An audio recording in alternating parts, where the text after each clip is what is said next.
بسم الله الرحمن الرحيم. الحمد لوليه والصلاة والسلام على من لا نبي بعده. اما بعد، میرے دوستوں اور عزیزوں،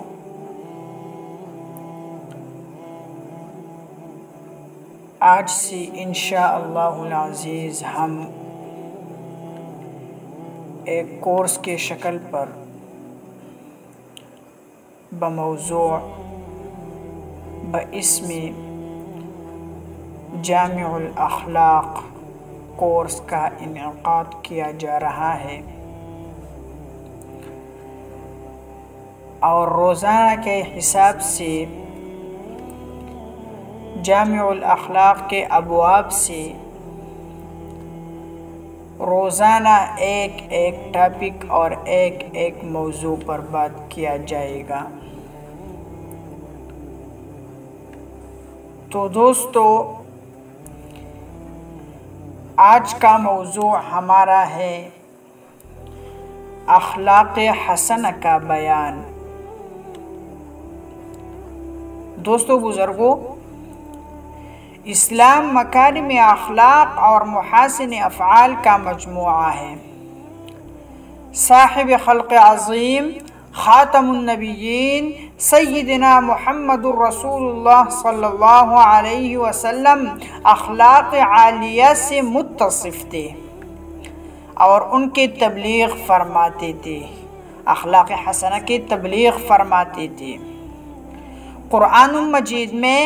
آپ کی جو صفات فرمائی ہے ان میں یہ بھی فرمایا ہے، رب العالمین نے قرآن کریم میں محمد الرسول اللہ صلی اللہ علیہ وسلم کی صفات میں سے ایک صفت یہ بھی فرمایا ہے، وَإِنَّكَ لَعَلَى خُلُقٍ عَظِيمٍ، وَإِنَّكَ لَعَلَى خُلُقٍ عَظِيمٍ، اور بے شک آپ بڑے اخلاق پر ہیں۔ دوستو، حضرت سعد بن حشام رضی اللہ عنہ نے حضرت عائشہ صدیقہ رضی اللہ عنہا سے آپ صلی اللہ علیہ وسلم کے اخلاق کے بارے میں دریافت کیا تو انہوں نے جواب میں فرمایا،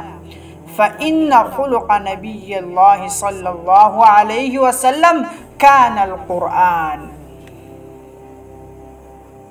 یعنی قرآن میں جن اخلاق کی تعلیم دی گئی ہے آپ ان اخلاق سے متصف تھے اور آپ اخلاق قرآنیہ کا مجسمہ تھے۔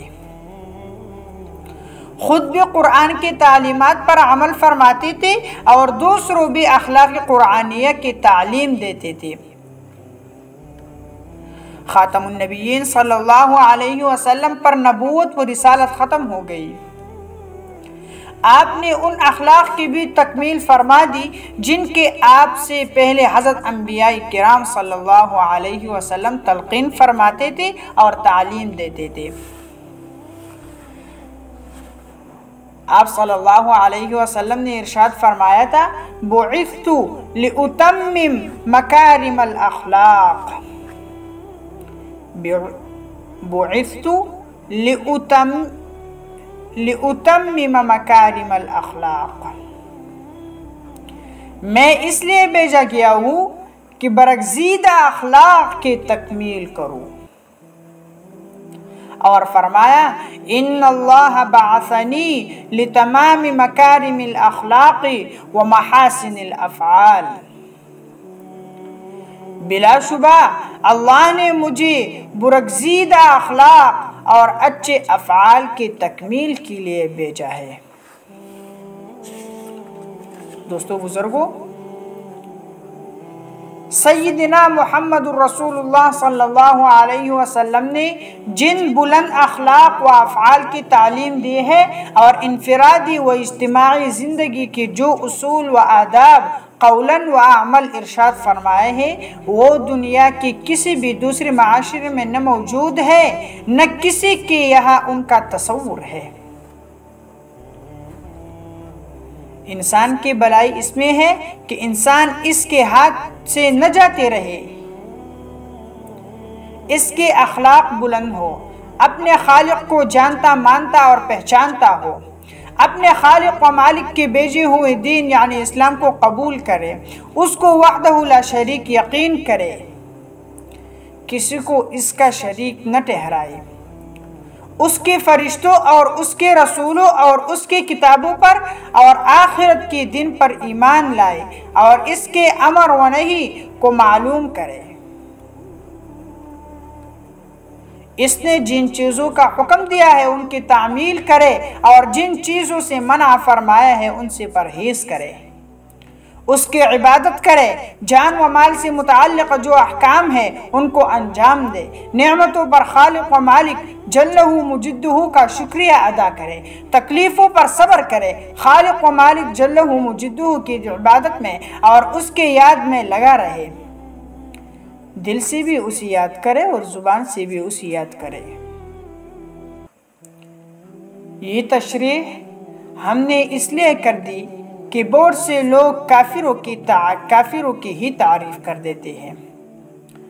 فلاں شخص بڑے اچھے اخلاق والا ہے، اور یورپ کے لوگ العیاذ باللہ حسن اخلاق سے پیش آتے ہیں۔ جو شخص اپنے خالق کا باغی ہے وہ کیسے حسن اخلاق سے متصف ہو سکتا ہے؟ ظاہری میل جول بندوں کے ساتھ کیسا ہی ہو، جو شخص اپنے خالق کے دین سے منحرف ہے اللہ کے نزدیک اس کی کوئی حیثیت نہیں ہے۔ انسان کی انسانیت کا تقاضا ہے کہ خالق کا بھی حق ادا کرے اور مخلوق کے حدود کی بھی پہچانے اور اس کے ادائیگی میں کوتاہی نہ کرے اور سب سے اچھے اخلاق کے ساتھ پیش آئے۔ لفظ اچھے اخلاق کا مفہوم بہت جامع ہے، اس کی تشریح میں ہزاروں صفحات لکھے جاتے ہیں۔ اللہ کے ساری مخلوق کے حقوق واجب ادا کرنا، چھوٹوں پر شفقت کرنا، بڑوں کا اکرام کرنا، سب کو اپنی زبان اور ہاتھ کی تکلیف سے محفوظ رکھنا اور آگے پیچھے سب کی خیرخواہی کرنا، دھوکہ نہ دینا، خیانت نہ کرنا، سچ بولنا، نرمی اختیار کرنا، ہر ایک اس کے مرتبہ کے مطابق برتاؤ کرنا، جو اپنے لیے پسند کرے دوسروں کے لیے وہی پسند کرنا، مشورہ صحیح دینا، بدزبانی سے بچنا، حیا اور شرم اختیار کرنا، مخلوق کے حاجتیں پوری کرنا، سب کے ساتھ خوبی کا برتاؤ کرنا، بے جا غصہ نہ کرنا، حسد کینہ کو دل میں جگہ نہ دینا، اور اسی طرح کی 20 باتیں ہیں جن کو حسن اخلاق کا مفہوم شامل ہے۔ دوستو بزرگوں، آج ہم نے حسن اخلاق حسنہ کا بیان کیا، اور وہ بھی قرآن کریم اور نبی کریم صلی اللہ علیہ وسلم کے احادیث کی روشنی سے۔ رب العالمین ہم کو عمل کرنے کی توفیق عطا فرمائے۔